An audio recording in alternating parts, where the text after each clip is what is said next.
Assalamualaikum warahmatullahi wabarakatuh. Innal hamdalillah nahmaduhu wa nasta'inuhu wa nastaghfiruh wa na'udzu billahi min shururi anfusina wa min sayyiati a'malina. May yahdihillahu fala mudilla lahu wa may yudlil fala hadiya lahu. Asyhadu an la ilaha illallah wahdahu la syarika lahu wa asyhadu anna Muhammadan abduhu wa rasuluh. Ya ayyuhalladzina amanu taqullaha haqqa tuqatih wa la tamutunna illa wa antum muslimun. Ya ayyuhan nasu taqu rabbakum alladzi khalaqakum min nafsin wahidah wa khalaqa minha zawjaha wa batha minhuma rijalan katsiran wa nisaa'a wattaqullaha alladzi tasaaluna bihi wal arham innallaha kana 'alaykum raqiba. Ya ayyuhalladzina amanu taqullaha wa qulu qawlan sadida yuslih lakum a'malakum wa yaghfir lakum dhunubakum wa may yuti'illaha wa rasulahu faqad faza fawzan 'azima. Amma ba'du. Fa inna asdaqal haditsi kitabullah wa khairul huda hudan nabiy sallallahu alaihi wasallam wa syarrul umuri muhdatsatuha wa kullu muhdatsatin bid'ah wa kullu bid'atin dhalalah wa kullu dhalalatin finnar.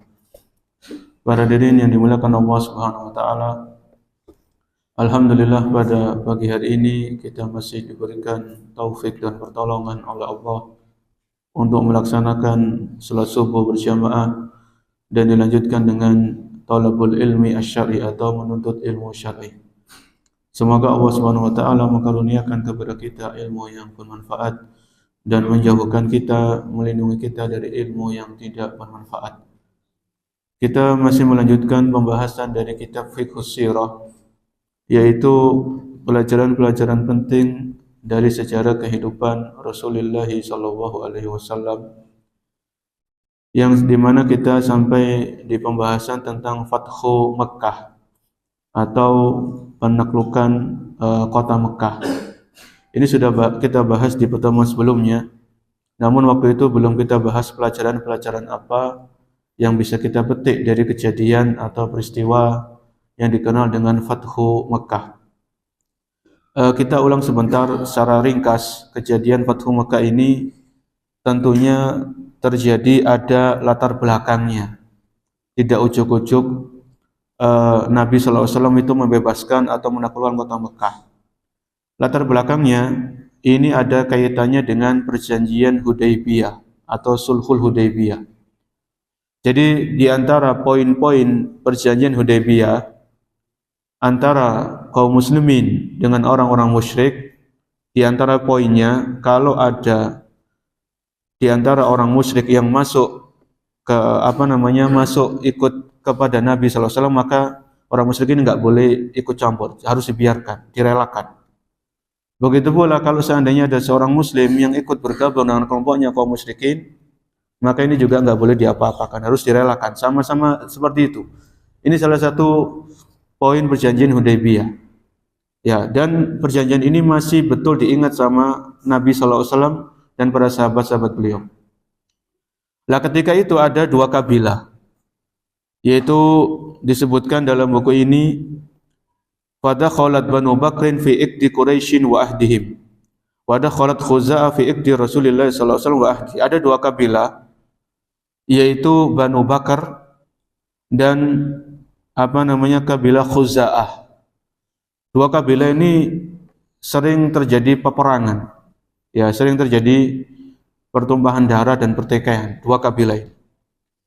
Ketika ada perjanjian Hudaybiyah, dua kabilah ini memanfaatkan. Yang Bani Bakar ini ikut kelompoknya Nabi SAW dan para sahabat, ikut bersama kaum muslimin.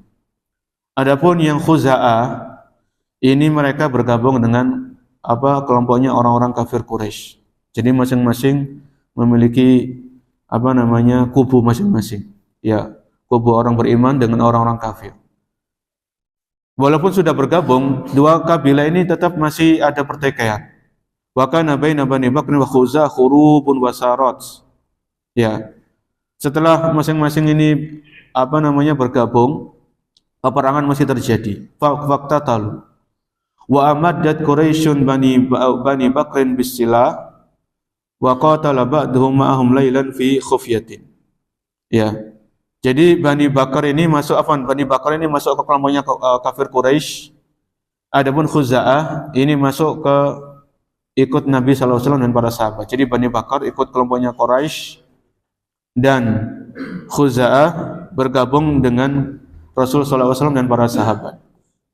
Ketika dua kabilah ini perang, Bani Bakar sama Khuza'ah, Bani Bakar ikut orang Quraisy kafir dan Khuza'ah ini bergabung dengan Nabi. Dua kabilah ini perang. Lah waktu itu orang-orang kafir Quraisy membantu Bani Bakar dengan persenjataan, dibantu. Ya, dan ikut berperang, ikut memenangi orang-orang Khuza'ah. Ya, ikut memenangi orang-orang Khuza'ah yang Khuza'ah ini bergabung dengan Nabi dan para sahabat. Akhirnya fa kharaja Amr bin Salim al-Khuzai fi 40 raqiban min Khuza'ah hatta qaddimu ala Rasulullah sallallahu alaihi wasallam yukhbirunahu billadhi asabahu. Ketika orang-orang Khuza'ah ini melihat orang kafir Quraisy ini ikut campur, maka mereka lapor orang-orang Khuza'ah ini kepada Nabi. Mereka datang 40 orang. 40 orang datang menemui Nabi sallallahu alaihi wasallam menceritakan apa yang dilakukan oleh orang kafir Quraisy terhadap mereka. Mereka membantu dengan persenjataan. Ya. Maka di sini ini orang-orang kafir Quraisy sudah melanggar perjanjian dalam ya melanggar perjanjian Hudaybiyah. Maka ketika orang-orang Khuza'ah ini datang kepada Nabi ya minta pertolongan, Nabi mengatakan nusirta ya Amr ibn Salim. Waktu itu yang juru bicaranya orang Khuza'ah namanya Amr bin Salim. Nusirta ya Amr ibn Salim. Engkau akan ditolong wahai Amr bin Salim. Wah, ini janjinya Nabi sallallahu alaihi wasallam. Ketika hal ini tahu orang-orang kafir Quraisy, mereka itu salah, mereka melakukan blunder ketika mereka membantu orang Bani Bakar melawan orang-orang Khuza'ah, maka orang-orang kafir Quraisy tahu betul kalau mereka sedang blunder, salah. Ini keliru. Ya, wa qadima Abu Sufyan ila al-Madinah li muhawalati tajdidil ahdi wa tawsiqihi. Abu Sufyan yang waktu itu belum masuk Islam ya, Abu Sufyan ini pemimpinnya mereka. Abu Sufyan ini jauh-jauh datang dari Mekah datang ke Madinah untuk melobi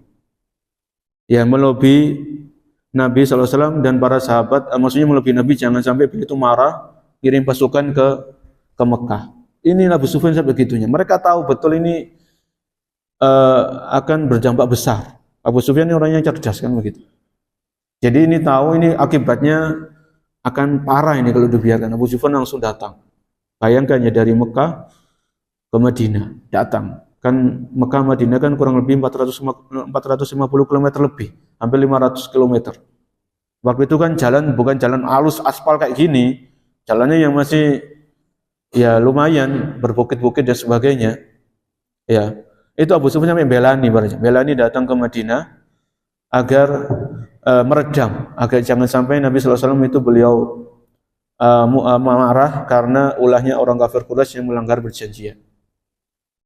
Kemudian di sini wa akhadha Rasulullah sallallahu alaihi wasallam wa qabala Rasul wa aba alaihi fa ada ila Makkah wa lam yuhaqqiq ma yurid. Ketika Abu Sufyan bertemu dengan Nabi, ya melobi, Nabi enggak nerima. Dan Nabi tetap akan berangkat ke Mekah dengan bawa pasukan. Ya sudah, Abu Sufyan balik ke Mekah dengan tangan kosong. Ya, enggak berhasil. Kemudian disebutkan di sini wa akhadha Rasulullah sallallahu alaihi wasallam fil istidad li fathi Makkah wa kataba Hatib ibn Abi Bal'ata ila ahli Makkah yukhbiruhum bi ghazwi Rasulillah.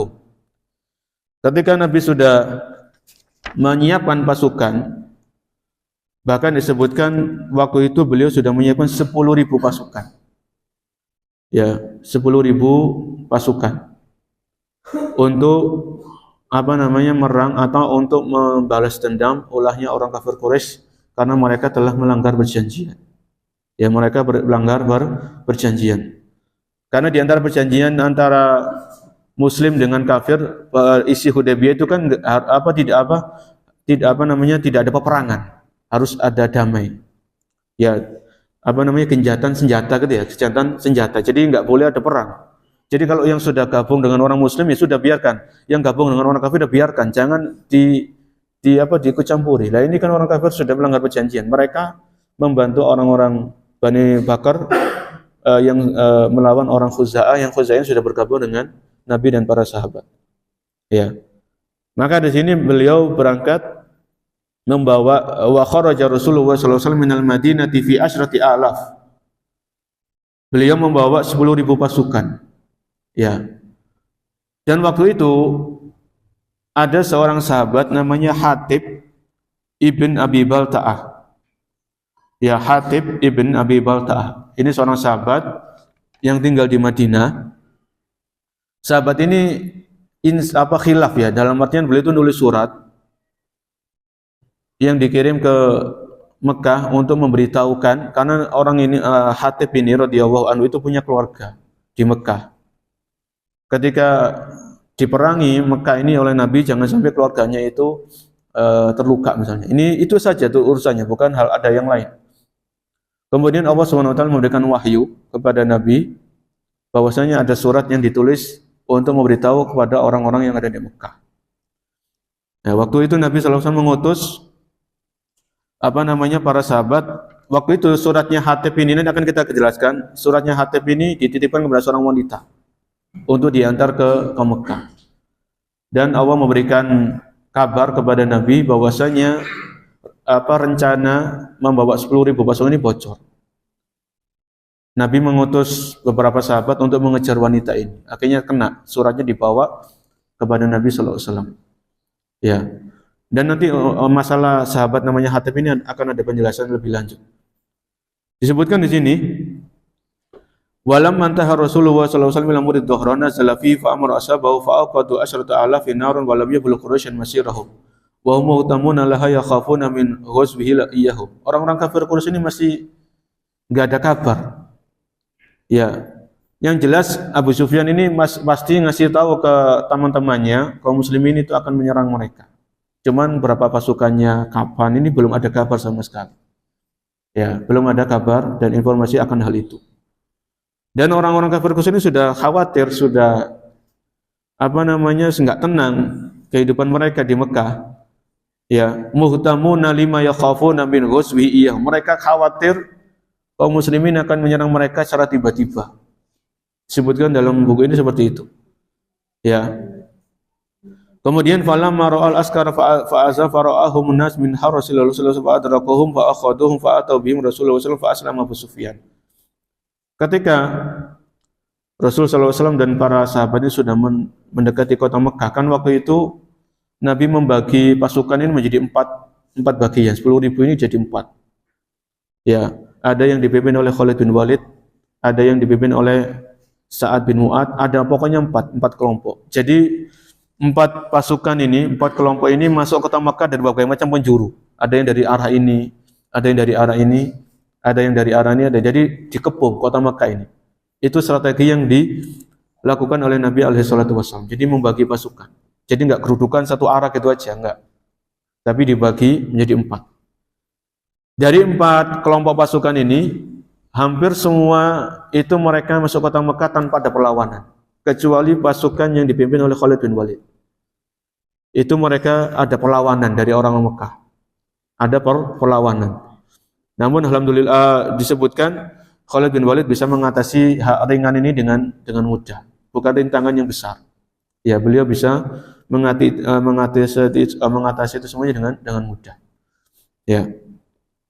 Kemudian disebutkan waqad kana al-Abbas qala li Rasulullah sallallahu alaihi wasallam, ya Rasulullah inna Abu Sufyan rajulun yuhibbu hadzal fakhra. Ketika Nabi sudah mendekat kota Mekah, Abu Sufyan ini datang menemui Nabi. Ya, menemui falamma ra'aw askar afza'ahum fara'ahum anasun min Rasulillah sallallahu alaihi wasallam fa adrakuhum fa akhaduhum fa atau bihim Rasulullah fa aslama Abu Sufyan. Ya, ketika melihat keadaan seperti itu, Abu Sufyan datang menemui Nabi dan beliau masuk Islam. Ya, beliau masuk Islam. Ini kan tamparan bagi orang-orang kafir Quraisy. Ini pemimpin mereka, ya, masuk Islam. Kan kita tahu sejarah perang Uhud. Ya, ketika keadaan itu terbalik, awalnya kaum muslimin menang di perang Uhud, kemudian keadaan terbalik, kaum musyrikin yang menang. Ya, Abu Sufyan itu kan sombongnya bukan main. Ya, afikum Muhammad, di mana Muhammad? Waktu itu Nabi karena keadaan yang tidak kondusif maka beliau bersembunyi. Nabi diam. Afikum Abu Quhafa, apa ada di antara kalian Abu Bakar? Abu Bakar diam. Sombongnya bukan main Abu Sufyan waktu itu. Ini keadaannya terbalik. Setelah 21 tahun. Ya, setelah 21 tahun Nabi hijrah ke Madinah. Ketika maksudnya setelah 21 tahun Nabi berdakwah, baru di sini ada penaklukan kota Mekah. Kan Nabi berdakwah berapa tahun? 23 kan ya, 23. Jadi 13 tahun di Mekah, 10 tahun di Madinah. Jadi disebutkan di referensi yang lain 21 tahun Nabi menunggu untuk bisa kembali ke kota Mekah, membebaskan kota Mekah dari yang namanya kesyirikan, kekafiran dan sebagainya. Dan ini waktu yang tidak sebentar. Ya. Akhirnya Abu Sufyan masuk Islam. Masuk Islam. Kemudian Nabi punya paman namanya Abbas bin Abdul Muttalib. Abbas ini ngomong kepada Nabi, "Ya Rasulullah, Abu Sufyan rajulun yuhibbul hadal fakhra faj'alahu syai'an." Ya Rasulullah, Abu Sufyan ini orangnya suka membanggakan dirinya. Ya, coba Anda memberikan dia sesuatu, dia sudah masuk Islam, berikan dia sesuatu apa gitu. Akhirnya Nabi mengatakan, ya, di hadapan orang-orang Mekah yang masih kafir, ada yang masih musyrik. Nabi menyampaikan, "Man dakhala daru Abi Sufyan fahuwa amin." Barang siapa yang masuk rumahnya Abu Sufyan maka dia aman, enggak diperangi. Wa man ahlaqa alaihi babahu fahuwa amin. Barang siapa yang masuk ke rumahnya menutup pintunya maka dia aman. Wa man dakhala al-masjida fahuwa amin. Barang siapa yang masuk masjid maka dia aman. Jadi di sini Nabi sallallahu alaihi wasallam itu menyampaikan kepada orang-orang yang ada di situ, kalau mau aman, enggak diperangi, enggak dibunuh, enggak dihabisi, ada 3 keadaan. Silakan pilih salah satu. Ima yang pertama masuk ke rumah Abu Sufyan, berlindung di situ, maka dia aman. Atau yang kedua dia masuk ke rumahnya masing-masing, tutup pintu, maka dia aman. Atau yang ketiga masuk apa? Masuk masjid, dia aman. Ya. Lah ketika tadi pasukan yang orang-orang kafir Quraisy yang melakukan perlawanan kepada pasukannya Khalid bin Walid, ketika melihat dalil mereka langsung masuk ke rumahnya masing-masing, tutup pintu, enggak berani memerangi lagi. Karena keadaan sudah tidak memungkinkan lagi. Ya. Maka ini adalah bagaimana Nabi sallallahu alaihi wasallam menerima pendapat pamannya Abbas ini. Abu Sufyan ini orangnya memang gini. Ya, Anda coba Anda kasih dia sesuatu. Akhirnya Nabi kasih penghargaan. Barang siapa yang masuk ke rumahnya Abu Sufyan maka dia aman. Ya. Kemudian di sini dari keamanan ini, ya, ini keamanan secara umum. Dari keamanan umum ini Nabi mengecualikan 6 orang. Yang 6 orang ini tetap harus dibunuh dimanapun mereka berada, walaupun mereka bergantung dengan kainnya Ka'bah, kiswah. Nabi enggak mau tahu orang ini, 6 orang ini harus harus bikin perhitungan sama mereka. Karena 6 orang ini bikin ulah. Disebutkan waqad istasna Rasulullah sallallahu alaihi wasallam minal amanil am alladhi a'lanahu linnas arba'ata rijal wa imra'atain. Ketika Nabi sudah menyampaikan keamanan seluruh bagi orang-orang kafir Quraisy, ya, yang masuk rumahnya Abu Sufyan, yang masuk rumahnya masing-masing, yang masuk masjid itu semuanya aman, maka Nabi mengecualikan 6 orang, 4 laki-laki dan 2 wanita. 4 laki-laki itu adalah Ikrimah, anaknya Abu Jahal, Abdullah bin Khattal, ini yang kedua, kemudian Makis bin Sobaba wa Abdullah bin Abi Saroh. Ini 4 laki-laki. Ya, dari 4 laki-laki ini 2 terbunuh. Ibnu Khattal dan Makis, ya, ini 2 terbunuh. Dari 4 ini kan Nabi enggak memberikan keamanan bagi 4 laki-laki ini kan. 2 mereka terbunuh, yang namanya Ibnu Khattal itu dia dibunuh walaupun dia bergantung di kainnya Ka'bah kiswah, tetap dibunuh karena ini perintah dari Nabi. Kemudian yang 2 lagi bersembunyi, Ikrimah sama temannya satu lagi sembunyi. Yang akhirnya Ikrimah ini masuk Islam tadi, dia masuk Islam. Ya, adapun 2 wanita adalah disebutkan Sarah dan satu lagi ini budaknya Ibnu Khattal. Ada dua wanita yang mereka juga dibunuh. Kemudian di sini disebutkan setelah semuanya itu aman, ya tidak ada yang melakukan perlawanan, ada yang masuk masjid, ada yang masuk rumahnya Abu Sufyan, ada yang masuk rumahnya masing-masing. Maka di sini Nabi SAW memasuki kota Mekah. Ya, beliau pun wa dakhala Rasulullah sallallahu alaihi wasallam yaumal fathi wa dafnuhu ala rakhilatihi mutakhashshian. Ya, Nabi sallallahu alaihi wasallam ketika memasuki kota Mekah, beliau dalam keadaan tawadhu, dalam keadaan khusyuk, merendahkan diri di hadapan Allah Subhanahu wa taala. Ya. Jadi bukan dengan penuh kepongahan, kesombongan, karena beliau tahu, karena Nabi sallallahu alaihi wasallam tahu ini adalah nikmat dari Allah Subhanahu wa taala. Ya. Jadi di takluknya kota Mekah, Fathu Mekah ini adalah karunia dari Allah Subhanahu wa taala. Makanya beliau disebutkan di sini ketika beliau masuk ke kota Mekah itu dalam keadaan apa? Mutakhashsyian. Khusyuk, tenang. Tawadu'an lillah, sebagai bentuk tawadhu kepada Allah Subhanahu wa taala. Wa yatlul Qur'anal Karim wa huwa ala naqatihi yaqra'u surat al-Fath. Ketika beliau masuk kota Mekah, beliau sambil mengendarai ontanya dan beliau membaca surat Al-Fath. Ya, surat Al-Fath ini juz ke-20 berapa? 26 ya, surat Al-Fath. Nanti bisa dilihat ketika beliau masuk ke kota Mekah, maka beliau sambil membaca surat Al-Fath. Inna fatahna laka fathan mubina. Ya, surat ke-48. Inna fatahna laka fatham mubina liyaghfira laka Allahu ma taqaddama min dzambika wa ma ta'akhkhar, dan seterusnya. Ya. Maka ini Nabi masuk kota Mekah dengan membaca surat Al-Fath tadi. Ya. Kemudian disebutkan summa tafa wa rakazat rayatar Rasul sallallahu alaihi wasallam bil khujun inda Masjidil Fath summa nahada Rasulullah sallallahu wal muhajirin wal ansar baina yadayhi wa khalfahu wa hawlahu hatta dakhala al masjid. Ketika Nabi sudah masuk kota Mekah, beliau tetap dikawal. Ya.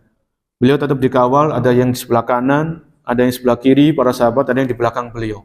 Tetap yang namanya jaga-jaga ya. Jadi para sahabat ini, Muhajir dan Ansor, ketika keadaan itu sudah aman, tetap mereka waspada. Ada para sahabat itu yang di sebelah kanannya Nabi, ada yang di sebelah kiri beliau, ada di belakang beliau. Kemudian fa'aqbala ilal hajaril aswad wastalamahu. Dan Nabi SAW ketika masuk ke Mekah, beliau menuju ke Hajar Aswad dan beliau istalama. Ya, beliau melambaikan tangannya ke Hajar Aswad. Summa tafa bil baiti wa fi yadihi qaus. Akhirnya Nabi pun mulai tawaf. Ya, tawaf itu kan mulai dari mana? Dari Hajar Aswad kan. Jadi tawaf itu mulai dari Hajar Aswad, nanti berakhir di Hajar Aswad juga 7 kali. Ya, jadi Nabi menuju ke Hajar Aswad, beliau melambaikan tangannya istalama. Ya, atau beliau tidak sampai mencium, cuma diletakkan atau cuma melambaikan. Summa tafa bil bait, beliau pun mulai tawaf, dan beliau sambil memegang busur panah, tetap waspada. Memegang busur panah. Wa haulal baiti wa alaihi salasumi'atin wa sittuna sonaman. Dan ketika Nabi tawaf di Ka'bah, di sekitar Ka'bah atau di atas Ka'bah itu ada 360 patung. Ya, salah sumi'ah wasituna sonaman, 360 patung. Ya, di sekitar Ka'bah dan di atasnya Ka'bah. Akhirnya apa? Ketika Nabi tawaf sambil menghancurkan patung-patung tadi. Ya, sambil menghancurkan patung-patung atau sonam tersebut. Sambil beliau membaca firman Allah di surat Al-Isra 81. Ja'al haqqu wa zahaqal batil innal batila kana zahuqa. Telah datang kebenaran dan telah sirna kebatilan, sesungguhnya kebatilan itu pasti akan lenyap. Ya, ini Nabi menghancurkan sambil tawaf ini ya. Sambil tawaf, beliau menghancurkan patung-patung yang ada di sekitar Ka'bah dan di atas Ka'bah. Kemudian wal asnamu tatasaqatu ala wujuhiha, dan satu persatu patung-patung itu pun berjatuhan dan hancur. Ya, dan hancur.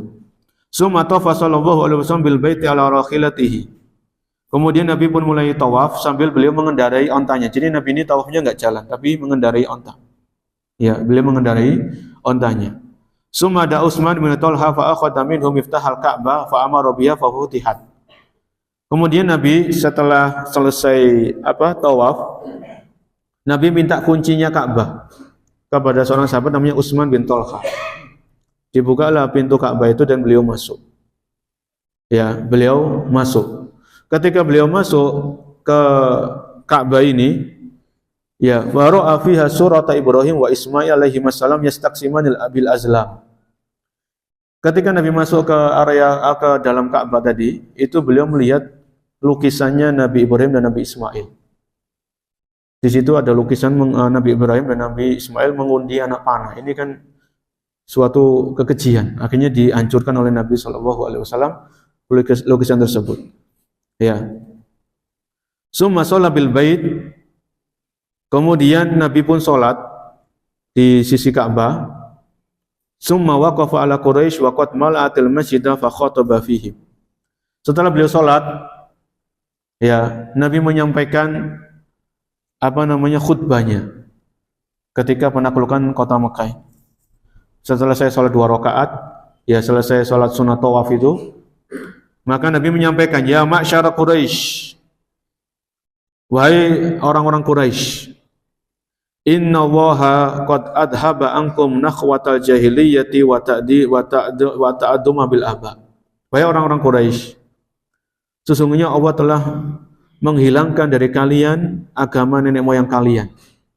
Ya, Allah telah mengganti bagi kalian yaitu agama nenek moyang kalian, yaitu menyembah patung dan berhala. Ini Nabi menyampaikan seperti itu. An-nasu min Adam. Nabi menyampaikan an-nas min Adam. Seluruh manusia itu keturunan Adam. Wa Adam min turab. Dan Nabi Adam diciptakan oleh Allah dari tanah. Ini Nabi menyampaikan itu khutbah beliau. Ya, di hadapan orang-orang kafir Quraisy yang mereka berlindung di masjid, ya, yang berlindung di rumahnya Abu Sufyan, semuanya terdengar. Ya. Summa tala hadil ayat. Kemudian Nabi membaca ayat, yaitu ayat di surat Al-Hujurat nomor 13, ayat ke-13. Ya, di isi khutbahnya tadi Nabi membaca ayat ke-13 dari surat Al-Hujurat. Yaitu firman Allah Subhanahu wa taala, ya ayyuhan nasu inna khalaqnakum min dzakari wa unsa wa ja'alnakum syu'uban wa qabaila lita'arafu inna akramakum indallahi atqakum innallaha alimun khabir. Yang artinya, ketika Nabi membaca ayat ini di hadapan orang-orang kafir Quraisy yang mereka sudah tunduk, sudah enggak ada perlawanan, sudah menyerah, yaitu Allah berfirman, ya ayuhan nas, wahai manusia, inna khalaqnakum min dzakari wa unsa. Kami, yaitu Allah Subhanahu wa taala, telah menciptakan kalian, ada yang laki-laki, ada yang wanita. Wa ja'alnakum syu'uban wa qabaila lita'arafu. Dan kami menjadikan kalian, kata Allah, berbangsa-bangsa dan berkabilah-kabilah, bersuku-suku. Lita'arafu, agar kalian saling mengenal. Ya, bukan saling berbangga-bangga, saya dari suku ini, saya dari kabilah ini, saya kulitnya putih, itu kulitnya hitam, bukan. Ya, ini yang ingin disampaikan, pesan ini yang ingin disampaikan oleh Nabi kepada orang-orang kafir Quraisy. Ya, Allah menjadikan manusia itu laki-laki dan wanita, ya, berbangsa-bangsa, bersuku-suku. Allah jelaskan lita'aruf, agar saling mengenal. Ya, bukan saling berbangga-banggaan dengan bentuk rambut, dengan ras, dengan warna kulit dan sebagainya. Dan Allah sudah menjelaskan inna akramakum indallahi atqakum. Sesungguhnya orang yang paling mulia di antara kalian adalah orang yang paling bertakwa. Innallaha alimun khabir. Sesungguhnya Allah Maha mengetahui dan Maha teliti. Maksudnya ayat ini, alim, Allah Maha mengetahui Allah Maha mengetahui siapa di antara manusia yang paling bertakwa kepadanya. Ya, oleh karenanya di ayat yang lain apa? Allah berfirman, "Fala tuzakku anfusakum, huwa a'lamu bimanittaqu." Jangan kalian merasa diri kalian, jangan kalian merasa diri kalian itu suci. Ya, merasa sudah amal soleh ini, sudah merasa ini, merasa enggak punya dosa. Fala tuzakku anfusakum, huwa a'lamu bimanittaqu. Dialah Allah yang Maha tahu siapa di antara kalian yang paling bertakwa. Ya. Jadi Nabi membaca ayat ini. Kemudian Nabi lanjutkan isi khutbahnya. Summa qala, ya ma'syara Quraisy, ma tarawna anni fa'ilun bikum. Wahai orang-orang Quraisy, tahukah kalian apa yang akan aku lakukan kepada kalian? Ini kan Nabi kan punya kesempatan para jamaah untuk apa? Balas dendam. Dulu ketika Nabi awal-awal berdakwah, beliau dicaci maki, dihina, dituduh, dia diberikan gelar-gelar ini. Oh, ini kesempatan sudah berbalik ini. Ya, ini kesempatan sudah berbalik. Nabi diancam dibunuh. Beliau bahkan harus hijrah ke Madinah. Oh, ini pasti nggak dilupakan sama Nabi SAW. Sesuatu yang kayak gitu nggak mungkin dilupakan. Makanya Nabi menyampaikan, ya ma'syara Quraisy, ma tarawna anni fa'ilun bikum. Wahai orang-orang Quraisy, tahukah kalian apa yang aku lakukan kepada kalian? Orang-orang Quraisy menjawab, ya khairan akhun karim wa banu akhin karim. Tidaklah engkau melakukan kecuali kebaikan. Akhun karim, engkau adalah saudara kita yang mulia dan anak saudara kita. Oh, ini mereka baru memuji-muji. Dulunya kan enggak gitu ya. Dulunya menghina, mencaci maki, menfitnah dan sebagainya. Karena ini keadaannya sudah terbalik, mereka memuji. Akhun karim wa banu akhin karim. Engkau adalah saudara yang mulia dan anak saudara yang mulia. Ya, ini Nabi SAW kemudian mengatakan, fa inni aqulu lakum kama qala Yusuf li ikhwatihi. Aku akan mengatakan kepada kalian sebagaimana perkataan Yusuf kepada saudara-saudaranya. Kita tahu kan kisahnya Nabi Yusuf kan begitu. Nabi Yusuf ini punya saudara,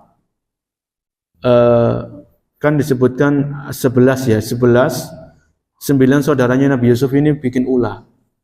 Yang enggak bikin ulah kan Bunyamin sama Yusuf, jadi 11. Atau apa kisahnya Nabi Yusuf, ini ra'aitu ahada asyara kaukaba wasyamsa wal qamara ra'aituhum li sajidin. Aku melihat 11 bintang dan matahari dan bulan, mereka semuanya sujud kepada aku, sujud penghormatan. Intinya di situ kisahnya Nabi Yusuf, beliau dibuang ke mana? Ke sumur. Kemudian dipungut sama musafir, dijual jadi budak. Ketika jadi budak, beliau dirayu melakukan perbuatan keji sama istrinya raja. Beliau enggak mau, dipenjara. Di penjara ini bukan 1 tahun, 2 tahun, bid'ah sinin, beberapa tahun. Kemudian Allah berikan jalan keluar, Allah bebaskan Nabi Yusuf ini dari kesulitan-kesulitan, dan Nabi Yusuf memegang keuangan negara waktu itu, yaitu kalau bahasa kita kan menteri keuangan atau bendaharawan. Ya, akhirnya saudara-saudara Nabi Yusuf ini kesulitan, mereka enggak punya bahan makan, mereka datang ke Mesir untuk minta bantuan. Ya, yang akhirnya di situ tersingkaplah. Yang mereka mintai bantuan itu saudara mereka sendiri. Ya, mereka enggak sadar kalau itu saudaranya sendiri. Ya, maka ketika itu kan sebetulnya bisa Nabi Yusuf itu berbalas dendam kan bisa. Ini momennya bisa balas dendam. Tapi Nabi Yusuf enggak balas dendam. La tasriba alaikumul yaum. Tidak ada celaan bagi kalian. Ya, Nabi Yusuf mengatakan kepada saudara-saudaranya, la tasriba alaikumul yaum. Tidak ada celaan bagi kalian. Ya, begitulah yang dikatakan oleh Nabi kepada orang-orang kafir, la tasriba alaikumul yaum. Tidak ada celaan bagi kalian. Kalau bahasa kita ya sudah, yang lalu biarlah berlalu. Yang lalu sudah jangan enggak usah diungkit-ungkit lagi. Itu bahasa kita. Ya, idhabu fa antumut tulaqa. Ya, pergilah kalian bebas. Ya, kalian Kalian bebas. Maksudnya di sini Nabi tidak akan membuat perhitungan kepada mereka. Ya, kepada mereka. Ini bagaimana akhlak yang mulia yang dimiliki oleh Nabi Yusuf alaihissalam. Ya, akhlak yang mulia yang dimiliki oleh Rasul sallallahu alaihi wasallam, yaitu jiwa pemaaf. Ya, dan ini enggak semua manusia diberikan hal itu oleh Allah Subhanahu wa taala. Ya. Orang itu bisa memberikan maaf di saat dia memiliki kemampuan untuk balas dendam, ini luar biasa berarti. Dia punya kesempatan ini terbuka untuk bisa balas dendam. Tapi orang ini enggak membalas dendam, tapi justru memaafkan, ini adalah akhlak yang sangat-sangat mulia.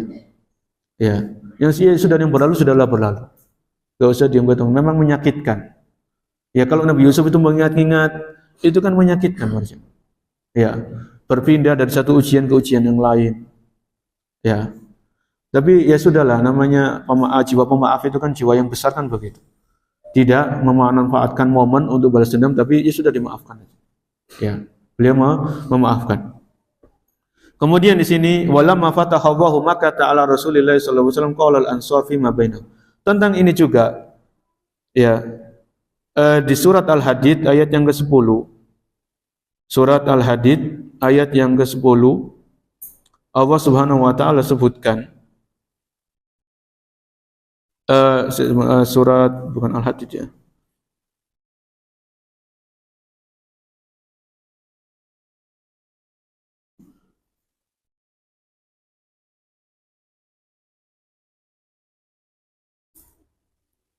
Di referensi yang lain Allah disebutkan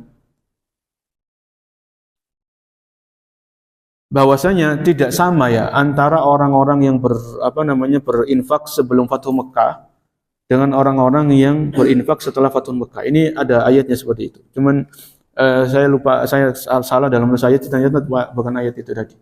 Ya, maka dengan adanya Fathu Mekah, maka tidak ada lagi namanya hijrah ke Madinah. Karena Mekah sudah menjadi negeri apa?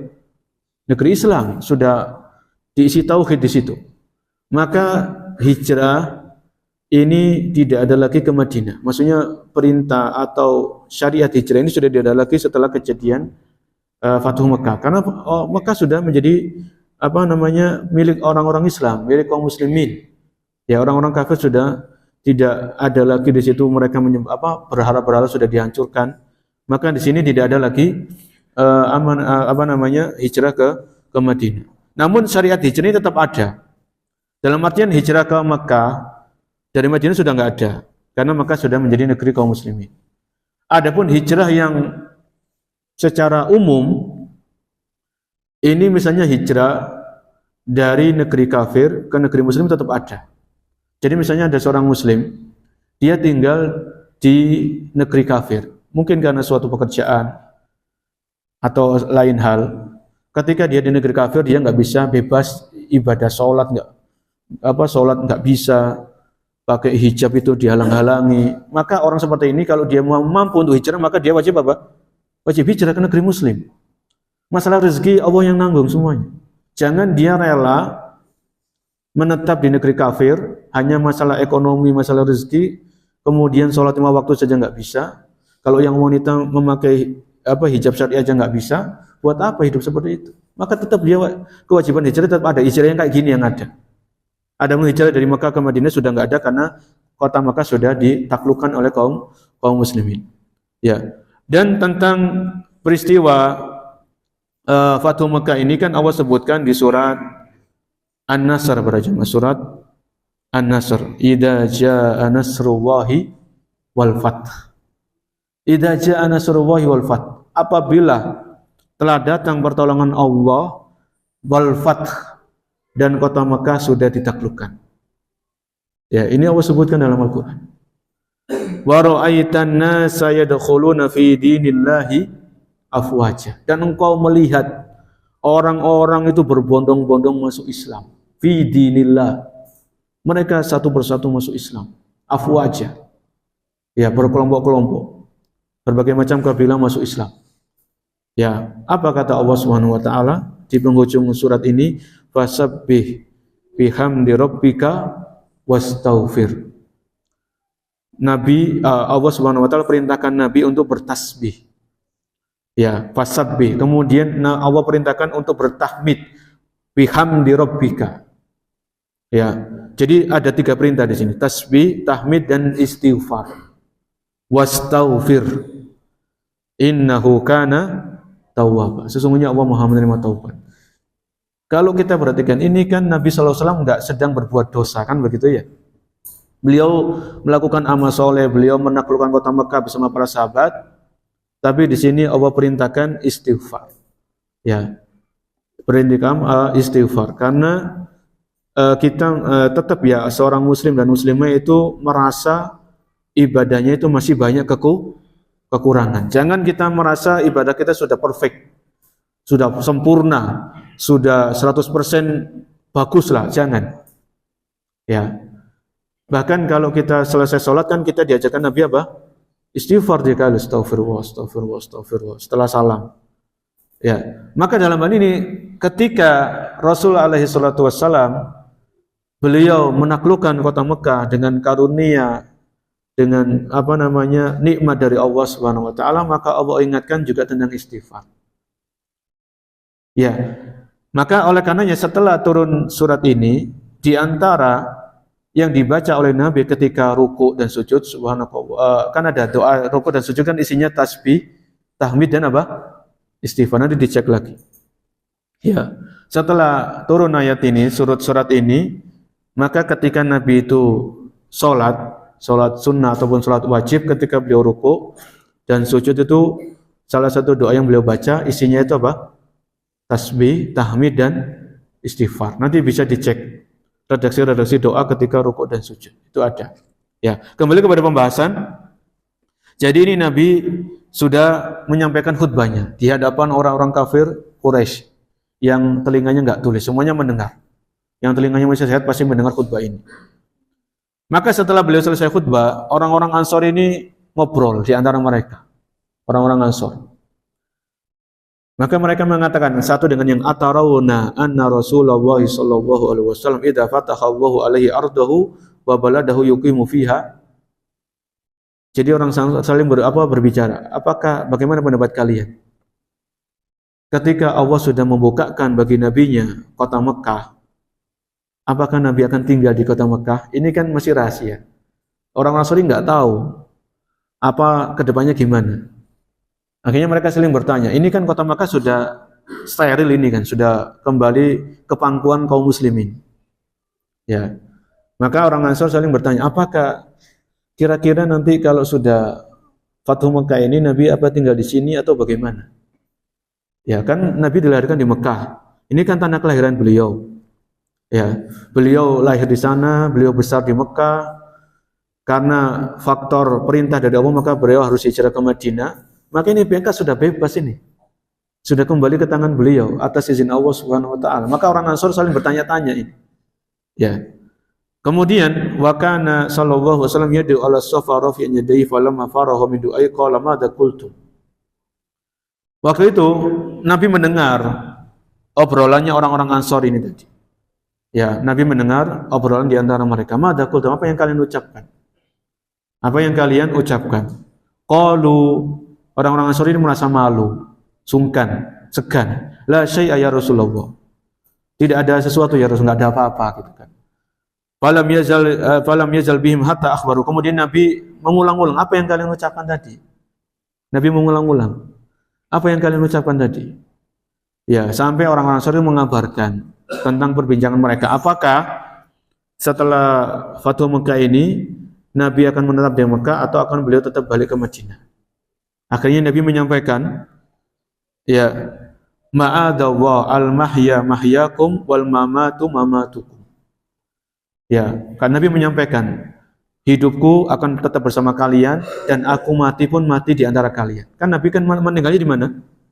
Di Madinah kan. Jadi maksudnya di sini Nabi ingin memberikan kabar gembira kepada orang-orang Ansor, jangan khawatir. Saya hidup ini akan tetap bersama kalian dan seandainya aku mati maka aku akan mati bersama kalian. Wah, ini kan senang orang-orang Ansor, Pak Jamaah. Senang. Ya. Jadi walaupun kota Mekah sudah bebas, ya sudah kembali ke pangkuan kaum muslimin, Nabi SAW menyampaikan bahwasanya beliau tetap akan kembali ke Madinah dan tinggal di Madinah. Ya. Nah, nanti ada peristiwa Haji Wada, itu nanti akan ada kisahnya sendiri, Haji Wada, haji perpisahan. Kemudian disebutkan wa baya Rasulullah sallallahu alaihi wasallam an-nasa jami'an ar-rijal wan nisa wal kibar was sighar.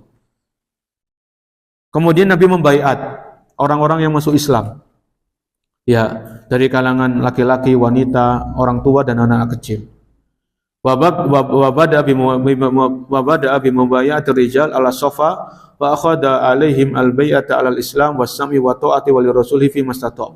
Nabi membaiat orang-orang yang masuk Islam ini agar mereka taat kepada Nabi, mendengar dan taat apa-apa yang disampaikan oleh Nabi. Ini baiatnya seperti itu. Ya, masuk Islam, bersyahadat, kemudian Nabi memerintahkan mereka untuk senantiasa as-sam'u wa ta'at, mendengar dan taat kepada apa yang disampaikan oleh Nabi. Summa bai'an nisa min ghairi musafahatin. Kemudian Nabi pun membaiat para wanita tanpa ada jabat tangan. Ini perhatikan. Ya, tanpa ada jabat tangan. Ketika Nabi membaiat wanita-wanita yang masuk Islam, Nabi perintahkan mereka tetap mendengar dan taat kepada Nabi, maka Nabi tidak menjabat tangan wanita satupun yang bukan mahramnya. Ya, la kana la yusafiqun nisa. Nabi tidak pernah berjabat dengan wanita yang bukan mahramnya. Ya, sebagaimana hal ini dituturkan oleh Aisyah radhiyallahu anha. Ya, ini penting bagi kita umat Nabi, ya umat beliau, kita meneladani beliau, jangan sampai kita berjabat tangan dengan wanita yang bukan mahram. Jadi ini kan masalah baiat kan penting. Ini masalah yang sakral gitu ya. Itu saja Nabi tidak apa?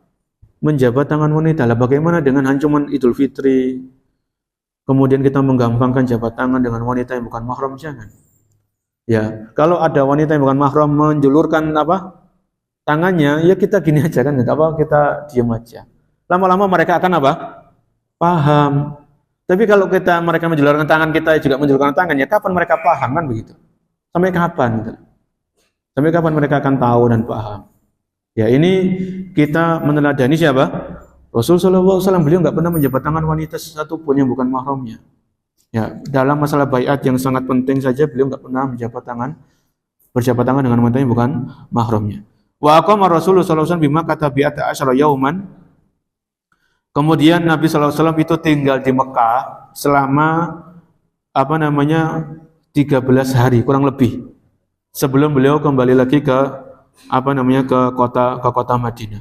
Ya. Di sini ada pelajaran-pelajaran penting yang bisa kita petik dalam hal ini. Yang pertama, al-wafa'u bil ahdi wal muta bil ahwalil muslimin musyrikin yudriku madha tafawwuqil muslimin alal kufar fi dzalikal waqt. Yang pertama, pentingnya menepati janji. Ya, pentingnya menepati dan setia kepada janji. Nabi SAW ketika sudah melakukan perjanjian Hudaybiyah. Ya, perjanjian Hudaybiyah. Nabi betul-betul menjaga perjanjian ini. Ya, tidak ada satupun poin perjanjian yang beliau khianati. Kan ada, nanti bisa dimurojaah lagi butir-butir perjanjian Hudaybiyah itu isinya apa saja. Semuanya ini dijaga betul oleh Nabi SAW dan para sahabat. Ya, tidak ada satupun yang dilanggar oleh kaum muslimin isi perjanjian Hudaybiyah ini. Ya, sampai isi perjanjian Hudaybiyah yang itu berat itu tetap mereka laksanakan. Salah satu isinya apa? Ketika mereka ke Mekah tahun 6 Hijriah, itu isi perjanjian Hudaybiyah mereka suruh apa? Suruh balik, nggak boleh umroh. Nanti tahun depan baru boleh umroh. Ini kan berat para jemaah. Jauh-jauh dari Medina, sudah sampai di Mekah, ya sudah ikhram, pakai pakaian ikhram, sudah ambil miqat di Dzul Khulaifah atau Bir Ali. Sampai di Mekah nggak boleh umroh, suruh balik. Ini kan berat, tapi itu perjanjiannya sudah dilaksanakan.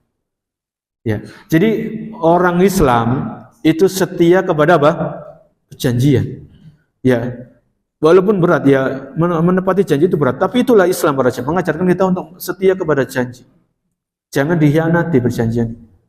Ya, kalau kita bekerja di lembaga, di instansi, di perusahaan, maka kita ada perjanjian dengan pemilik perusahaan, kita datangnya tepat waktu, pulangnya tepat waktu.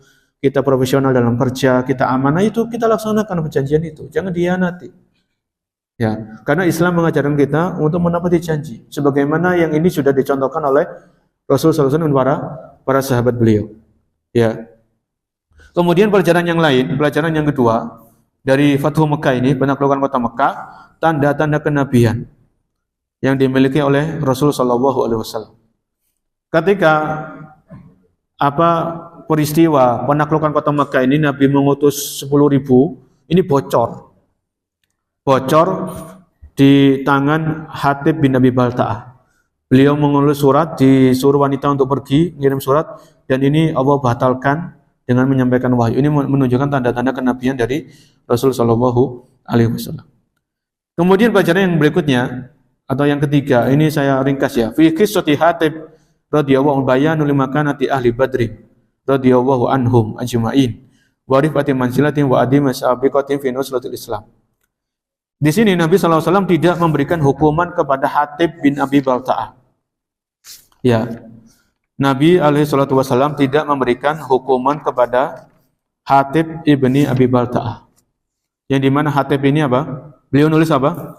Surat, dititipkan kepada wanita untuk pergi ke Mekah menyampaikan kepada orang kafir. Kenapa Nabi nggak menghukum? Karena Hatib ini salah satu sahabat yang ikut perang Badar. Hatib ini, ya memang beliau khilaf, beliau keliru, beliau salah, tapi beliau ikut perang apa? Perang Badar, berjamaah. Dan Rasul menyampaikan tentang orang-orang sahabat-sahabat yang ikut perang Badar, la'allahu itala ala man syahida badrun faqala i'malu ma syi'tum faqad ghafartu lakum. Nabi menyampaikan. Jadi ketika Hatib ini nulis surat, ini Umar ini sudah gregetan kalau bahasa kita. Tapi Nabi meredam. Nabi menyampaikan la'allahu itala ala man syahida. Semua Allah telah melihat, menyaksikan sahabat-sahabat yang ikut perang Badar. Dan Allah menyampaikan i'malu ma syi'tum faqad ghafartu lakum. Lakukan apa yang semau kalian dan aku sudah mengampuni dosa-dosa kalian. Di sini rekomendasi dari siapa? Dari Allah Subhanahu wa taala kepada para sahabat yang ikut perang apa? Perang Badar. Ya.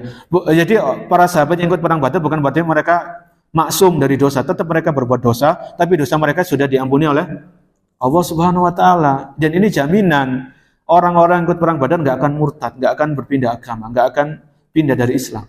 Karena Allah sudah mengampuni dosa-dosa mereka. Allah mengampuni dosa mereka bukan berarti mereka enggak salah, enggak keliru, tetap salah, tapi dosanya diampuni. Karena kebaikannya menutupi apa? Kesalahannya gitu loh. Ya, kebaikannya Hatib ini ketika beliau ikut perang Badar itu menutupi kesalahan beliau ini, kekhilapan beliau. Ya. Fi qissati Hatib ibn Abil Ba'ah hamitu ruji ila ahli ilmi fima yashkul. Ya. Jadi di sini bagaimana seorang muslim itu menyikapi kesalahan, kekeliruan. Ya. Misalnya saja para ulama-ulama kita, ya, seperti Ibnu Hajar atau Imam Nawawi, seandainya mereka punya kesalahan dalam sisi akidah misalnya. Oke lah, kesalahan itu tetap kita sampaikan. Tapi kebaikan-kebaikan mereka menutupi apa?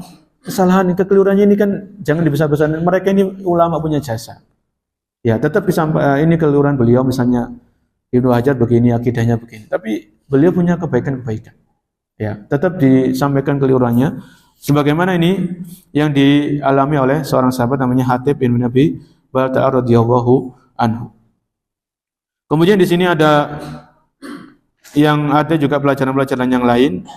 Inzalun nasi manazilahum na'khudhuha min qawli Rasulullah sallallahu alaihi wasallam man dakhala dari Abi Sufyan fa huwa amin fa fi hadha tawqil Abi Sufyan wa tamyizihi lahu wa huwa sayyidun min sadati Quraisy. Pelajaran yang lain dari Fatu Mekah yaitu memberikan manusia itu sesuai dengan kedudukannya. Mendudukkan manusia sesuai dengan kedudukannya. Maksudnya apa? Kalau orang ini dia punya jabatan, punya kedudukannya, sudah kita muliakan sesuai dengan jabatannya. Ya, sesuai dengan apa? Jabatan dan tanpa berlebihan. Dalam hal ini dari mana pelajaran ini kita ambil? Yaitu pelajaran ini kita ambil ketika Nabi SAW memberikan kemuliaan kepada Abu Sufyan. Ya, Abu Sufyan ini masuk Islam dan beliau ini orangnya memang suka bangga. Kemudian Nabi menyampaikan barang siapa ya yang masuk ke rumahnya Abu Sufyan maka dia aman. Maka di sini Nabi memuliakan yang namanya Abu Sufyan. Ketika beliau sudah masuk Islam, dimuliakan oleh Nabi sallallahu alaihi wasallam. Ya. Kemudian juga di antara pelajaran-pelajaran dari Fathu Mekah ini kerendahan hati atau ketawaduan yang dimiliki oleh Nabi sallallahu alaihi wasallam. Ya, bagaimana ketika beliau masuk ke Mekah, itu dalam keadaan khusyuk, dalam keadaan rendah hati, ya, tidak ada kesombongan sama sekali di dalam diri beliau. Ya. Ini menunjukkan akhlak yang mulia yang dimiliki oleh Rasul sallallahu alaihi wasallam. Ya. Kemudian pelajaran yang lain, ya, pelajaran yang lain yang bisa kita petik dari kejadian atau peristiwa Fathu Mekah, yaitu memanfaatkan waktu untuk ibadah. Ya, memanfaatkan waktu untuk apa? Untuk ibadah. Dalam arti dari mana kita ambil ini? Yaitu ketika Nabi itu masuk ke kota Mekah, itu beliau sambil baca Al-Quran, baca surat Al-Fath. Ya, jadi memanfaatkan waktu untuk bisa tetap melakukan ibadah kepada Allah Subhanahu Wa Taala. Beliau ini masuk Mekah dalam keadaan aman, tenang, tidak ada gangguan. Beliau memanfaatkan waktu itu dengan membaca surat Al-Fath. Kemudian yang lain, ya, di antara pelajaran-pelajaran yang lain dari kisah Fathu Mekah ini, yaitu urgensi dakwah tauhid. Urgensi atau pentingnya dakwah tauhid. Dari mana hal ini kita ambil? Nalhadu anna Rasulullah sallallahu alaihi wasallam badara ila tahtimil asnam wa hadami saruhil wasaniyatil mansubati haulal Ka'bah fawra dukhulhi Makkah mimma yadullu ala ahamiyatit tauhid wa makanatihi fi da'wati ila Allah subhanahu wa ta'ala. Dari mana kita ambil urgensi tauhid dari peristiwa Fathu Mekah? Ketika Nabi ini masuk ke Mekah dan beliau mulai tawaf, itu beliau langsung menghancurkan apa tadi? Patung-patung. Ya, supaya nanti patung-patungnya enggak disembah lagi, enggak diibadahi lagi. Sehingga betul-betul orang-orang Mekah yang masuk Islam itu mereka hanya menyembah, hanya beribadah kepada Allah Subhanahu wa taala. Ya, Nabi enggak biarkan. Langsung beliau menghancurkan. Ya. Dan ini tidak beliau lakukan ketika beliau umrah di tahun 7 Hijriah. Kan itu kan ada umratul qadha kan pernah kita bahas. Tahun 6 enggak boleh umrah, tahun ke-7 boleh apa? Boleh umrah. Otomatis kan di situ kan tetap masih ada apa? Patung-patung. Tapi beliau diam karena keadaan belum apa? Belum memungkinkan. Ini sudah keadaannya beda, maka beliau segera menghancurkan patung-patung tersebut. Ya. Kemudian juga di sini pelajaran yang lain adalah sifat pemaaf. Ya, sifat apa? Pemaaf yang dimiliki oleh Rasul sallallahu alaihi wasallam ketika beliau mengatakan kepada orang-orang Mekah, idhabu fa antum tulaqa. Pergilah kalian bebas. Ya, kalian apa? Bebas. Dan ini kita usahakan memiliki sifat apa? Sifat pemaaf. Ya. Kalau ada orang yang pernah menzolimi kita, ya sah-sah saja sebetulnya kalau kita dizolimi dan orang itu enggak minta maaf, kita bisa menuntut di mana? Di hari kiamat. Ya, itu sah-sah saja kita menuntut orang ini di hari kiamat. Cuman apakah kita tega ketika orang ini kita tuntut di hari kiamat kemudian dia diazab oleh siapa? Oleh Allah Subhanahu. Masa kita tega melihat saudara kita diazab? Ya. Jadi apa susahnya kita memaafkan walaupun itu apa? Berat, sulit, tapi insya Allah bisa. Dan pahalanya besar. Yakin akan hal itu berjam. Pahalanya besar. Faman afa wa aslaha fa ajruhu 'ala Allah. Faman afa, barang siapa yang memaafkan dan berbuat kebaikan, mendamaikan, fa ajruhu 'ala Allah, maka pahalanya Allah yang menentukan sendiri. Ya, Allah yang menentukan sendiri. Nabi saja dengan apa yang dilakukan oleh orang-orang kafir Quraisy yang kita tahu sendiri, kita mengikuti kajiannya, kita membaca sejarahnya, itu Nabi maafkan. Sama juga dengan Nabi Yusuf alaihissalam, beliau memaafkan saudara-saudaranya yang telah berbuat apa yang mereka perbuat. Ya, yang itu hampir saja Nabi Yusuf itu mati kan, kalau di sumur kalau nggak ada yang nemu kan bisa meninggal itu. Ya, bisa mati di situ. Ya, taruh apa sudah nyawa.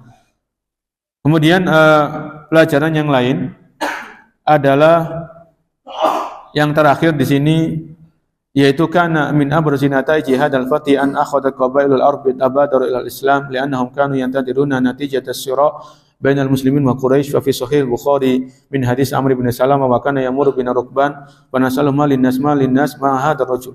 Ya, dengan adanya Fathu Mekah ini maka orang-orang itu berbondong-bondong mereka masuk ke dalam agama Islam. Sebagaimana hal itu telah difirmankan oleh Allah Subhanahu wa taala di surat An-Nasr tadi. Ya, yaitu wa ra'aitan nasa yadkhuluna fi dinillahi afwaja. Dan engkau pun melihat. Jadi Nabi melihat ketika beliau masih hidup itu orang-orang berbondong-bondong masuk Islam. Ya, ini telah Allah kabarkan di dalam Al-Quran. Dan Fathu Mekah ini juga salah satu tanda atau sinyal nanti kaum muslimin itu akan membebaskan, menaklukkan kota-kota atau negeri-negeri yang lain. Kan begitu. Dan itu terjadi di zaman Khulafa Rasyidin. Ya, di zaman Abu Bakar, di zaman Umar, ya, di zaman Utsman, itu kaum muslimin menaklukkan negara-negara yang lain seperti Andalus. Ya, itu ditaklukkan oleh kaum muslimin. Jadi Fathu Mekah ini semacam tanda awal, sinyal pertama bagaimana kaum muslimin akan mendapatkan kejayaan di tangan Nabi dan di tangan para sahabat dengan izin Allah Subhanahu wa taala. Dengan keimanan yang kuat, dengan tauhid yang kuat, ya, dengan keyakinan yang kuat, dengan ibadah yang sungguh-sungguh, maka Allah berikan kejayaan. Dan itu dengan perjuangan bertahun-tahun lamanya. Ya. Maka oleh karenanya kalau kaum muslimin di saat ini, zaman ini ingin jaya kembali, maka solusinya apa? Kembali kepada Al-Quran dan Sunnah sesuai dengan pemahaman para sahabat. Ini kalau kita mau jaya. Sebagaimana kejayaan yang diraih oleh Rasulullah SAW dan para khulafa ar-rasyidin, para sahabat. Ya, bagaimana musuh-musuh Islam waktu itu mereka takut kepada kaum muslimin. Kaum muslimin disegani. Ya, kaum muslimin jaya dan ditakuti waktu itu. Dan yang terakhir ketika Fathu Mekah ini bapaknya Abu Bakar itu masuk Islam. Ya. Bapaknya Abu Bakar As-Siddiq itu beliau masuk Islam. Ya Rasulullah wa ahaqqu an tamshi ilaika wa amin anta an tamshi ilaika. Ketika itu Nabi ini mendatangi bapaknya Abu Bakar. Karena bapaknya Abu Bakar masuk Islam. Bapaknya sudah tua. Maka Abu Bakar mengatakan, "Ya Rasulullah, biarkan ayahku yang datang kepada Anda. Jangan Anda datang kepada dia." Kemudian Rasulullah SAW mengusap dadanya bapaknya Abu Bakar dan bapaknya Abu Bakar pun masuk Islam. Di sini apa? Ada pelajaran yaitu menghormati orang yang lebih tua. Ya. Jadi di sini Nabi SAW itu yang mendatangi bapaknya Abu Bakar. Karena bapaknya Abu Bakar lebih tua dari segi umur. Ya, walaupun Nabi lebih mulia karena beliau seorang Nabi dan Rasul. Tapi di sini Nabi ingin mengajarkan bahwasanya hendaknya yang muda itu menghormati yang tua. Bahkan Nabi pernah bersabda, "Laisa minna man lam yarham saghirana wa lam ya'rif syarafa kabirana." Bukan termasuk golongan kami orang-orang yang tidak mengasihi anak-anak kecil dan tidak menghormati orang yang lebih tua. Ya. Jadi di sini kita berkasih sayang dengan anak yang lebih muda, yang lebih kecil, dan kita menghormati orang yang lebih tua umurnya dari kita. Ini para jamaah yang bisa kita sampaikan dari kejadian Fathu Mekah. Insya Allah di pertemuan yang berikutnya kita akan membahas tentang perang Hunain. Ya, insya Allah di pertemuan berikutnya kita akan membahas perang Hunain. Jadi setelah Fathu Mekah ini bukan berarti nggak ada perang, masih ada perang namanya perang Hunain. Ya. Kita akhiri subhanakallahumma bihamdika asyhadu an la ilaha illa anta astaghfiruka wa atubu ilaik. Assalamualaikum warahmatullahi wabarakatuh.